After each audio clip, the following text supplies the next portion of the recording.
cúpula virtual do BRICS, hoje, segunda-feira, dia 8 de setembro, e eu tenho que falar para vocês, o BRICS está muito forte. Talvez a gente não tenha tido nenhum outro momento na história do BRICS, desde a sua formação, de maior força, de maior união entre os países.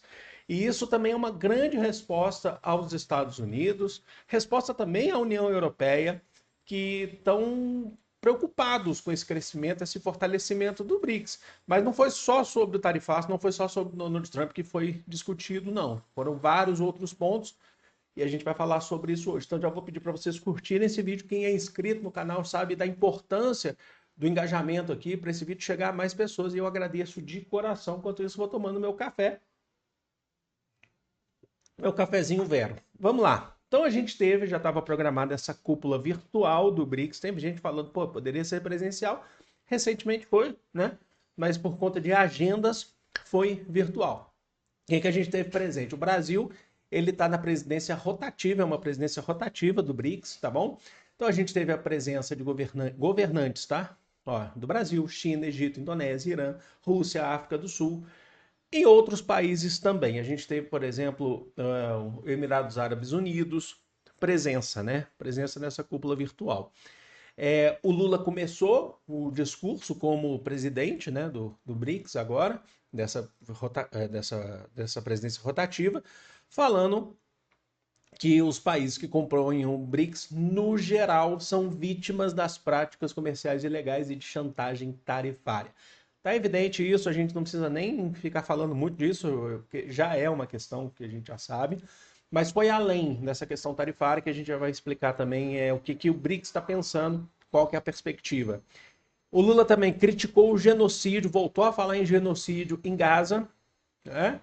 Com a presença militar dos Estados Unidos em Gaza, a presença militar não, com apoio dos Estados Unidos, e também criticou a presença militar dos Estados Unidos no sul do Caribe, certo? Na Venezuela, falando que a América do Sul, ela é historicamente, pelo menos séculos, de décadas para cá, pacífica, né? Prezam-se pela pacificidade.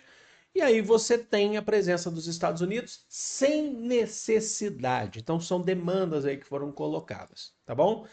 E o Brasil também, ainda falando sobre a questão do genocídio em Gaza, o Lula falou também do apoio e de ter ingressado ao protesto da África do Sul na Corte Internacional de Justiça em Haia contra Israel, tá? E defendendo a solução de dois estados, tá bom? Aí, além desses pontos que eu falei para vocês, o Lula, ele aproveitou para entrar na questão do campo ambiental e tecnológico. Isso também é contrário, o Donald Trump ele é contra esse campo ambiental, ele tenta fazer uma certa... Acerta não, ele tenta fazer uma desestabilização da questão da preservação ambiental. Ele é defensor, por exemplo, das usinas de carvão e tal, retirou os Estados Unidos do Acordo de Paris e tal, pela segunda vez, né, inclusive. Então, Lula ele reforça nesse sentido, ele defende a criação de um conselho de mudança climática na ONU, que não existe, então ele defende, né? E o fundo também, ele anunciou a construção do Fundo de Florestas Tropicais para sempre. Então, a arrecadação de fundo para a preservação de florestas tropicais. E reiterou o convite para os líderes do BRICS para a COP30. Para a COP30 não ser esvaziada por causa dos Estados Unidos e seus aliados. Daqui a pouco o Donald Trump ele vai estar aí, inclusive, fazendo ameaça para os países que forem para a COP30, que vai... a Conferência do Clima, que vai ser realizada em Belém do Pará, no Brasil, em novembro. Está chegando essa data, certo? E ele também falou, mas para a gente fechar aqui o que o Lula falou, que eu fiz um apanhado aqui, dos países do BRICS se fortalecerem, chegarem unidos na 80ª Assembleia Geral da ONU, certo? Defendendo uma mudança no Conselho de Segurança da ONU para os membros permanentes defendendo que tenham representantes da América Latina, da África e da Ásia. Da Ásia nós temos a China, mas ele quer mais. A defesa do Brasil é que você tenha membros permanentes no Conselho de Segurança da ONU que fujam dos membros permanentes, que são aqueles que têm poder de veto. Estados Unidos da América, Reino Unido, Rússia, China e França, certo? Então ele defende que se tenham mais representantes e com maior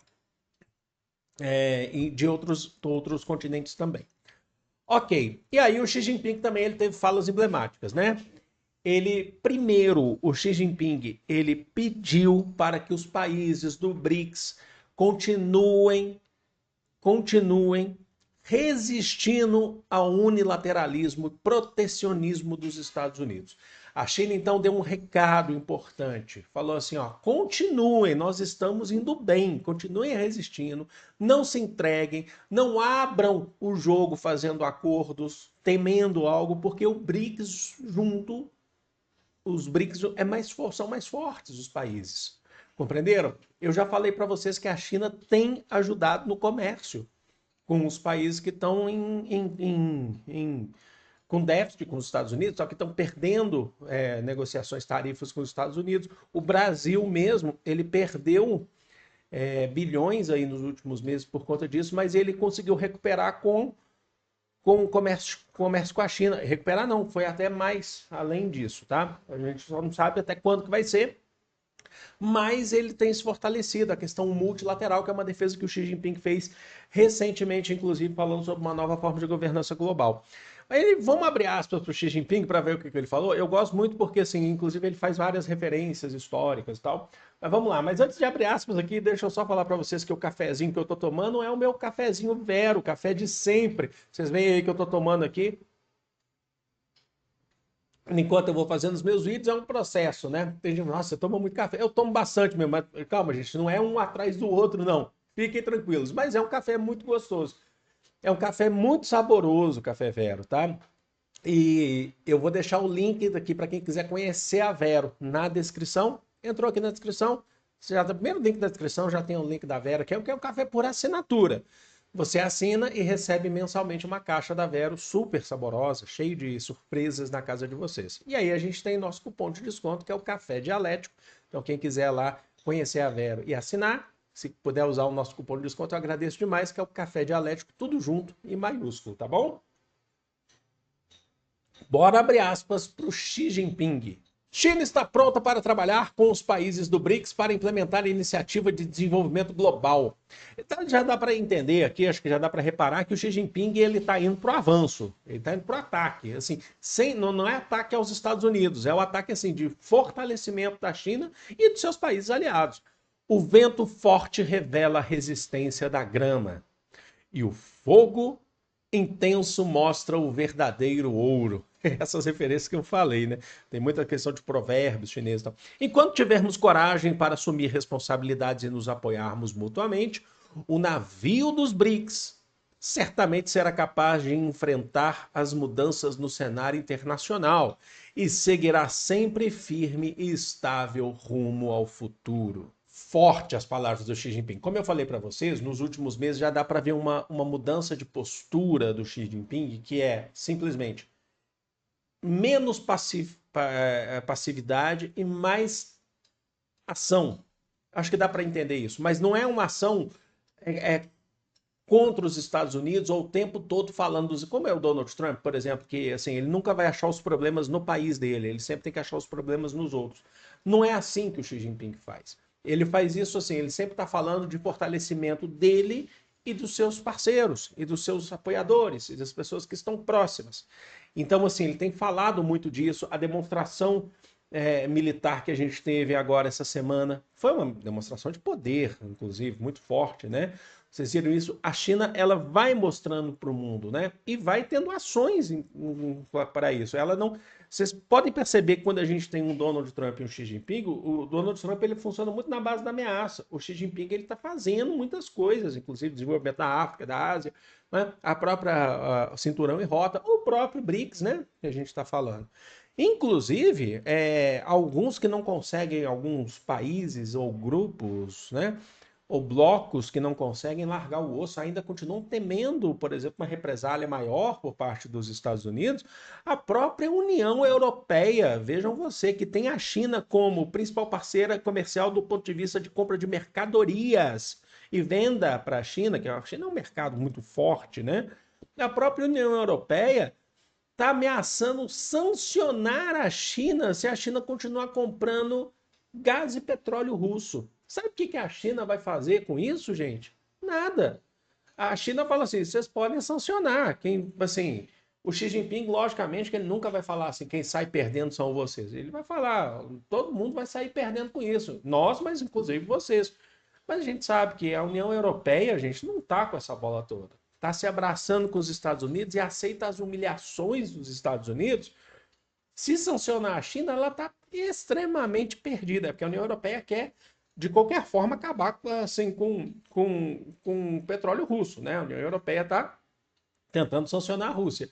E agora ela entrou nesse jogo também de falar de sancionar ou pressionar os países que continuam comprando petróleo. Daqui a pouco vem para o Brasil também, vocês vão ter certeza.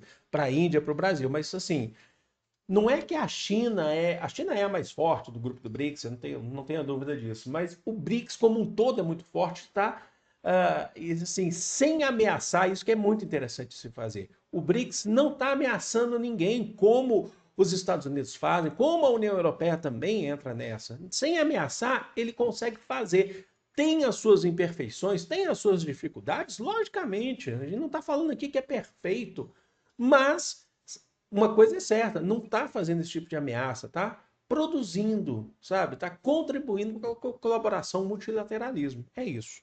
Deixa aqui nos comentários, quero saber o que vocês pensam sobre isso. Enquanto isso, eu vou terminando o meu cafezinho, Vera. Amo vocês. É de todo o coração do mundo. Grande beijo. Ó, curte aí.